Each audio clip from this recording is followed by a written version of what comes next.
Well, I think that that was kind of a culmination of our football season. Very fitting fashion.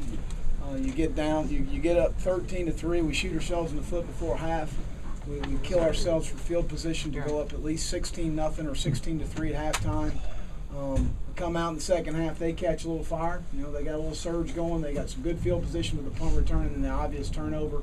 But our guys just continue to press forward and regardless of the situation or the circumstances, they play. And it's guys have been watching it all year. And we shot ourselves in the foot too many times in Jacksonville, or we'd be sitting here undefeated. That's the bottom line. And we had 5 turnovers a day. They had 1. We had 14 points off of it. Red zone, we were really efficient there. Way too many penalties again, but again, we seem to make it interesting and overcome them. But very proud of how we played the game. The mental toughness that we played with. And I think that's something that when I first came to Florida, there was a little bit of a question mark. Last time we were in the stadium, it was a 31-7 game. And it wasn't tonight. So that football team showed you their resolve and their fight and their oneness and their togetherness, and I'm very proud to be a part of them. We have an outstanding staff that's completely on board with what we're trying to do, and we have all the support to continue to move forward. I'm just very proud of the victory, the 5th team in UF history to win 11 games in the regular season. So heck of a season. Pulling for fight on. What are they fight on? Some of them guys, I've always been a real big Lane Kiffin fan.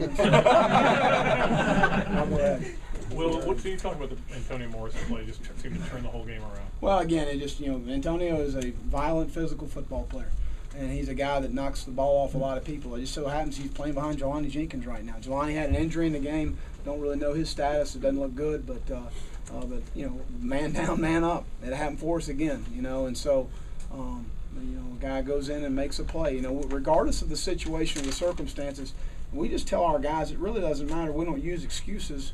We did enough of that last year. So when a guy gets hurt, the next guy comes in, he needs to play well. And so that's sort of the expectation level around our Second half running game against the number 1 running defense in the country. We had a lot of confidence coming in here to be able to run the football. We've run it well versus everybody. We've run it well versus better defenses. Can you talk about forcing the Florida State turnovers, 3 interceptions, knocking EJ out, recovering the fumbles? How important are the turnovers?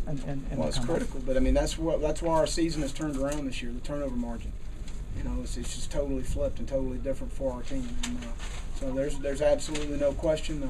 We're a physical football team. That's what we pride ourselves on. That's what we understand now a little bit more about winning in this league. You can do it and be physical. You can be fast and all that, but you better be physical. And you better win on the line of scrimmage. Coach, you made a point on TV of saying that you guys are sexy as well. This is a pretty sexy win. I think it was a really sexy win. I was going to come in with my shirt off and my wallet. You are a big Lane Kiffin fan. fan. The players did not want me to do that. No, again, guys, our resume speaks for itself. Come on. You guys have covered the Southeast. You've covered the SEC. You've seen where we've played, who we've played, and the quality of football teams we've beaten. We'll play anyone, anywhere, whatever that slogan is. Well,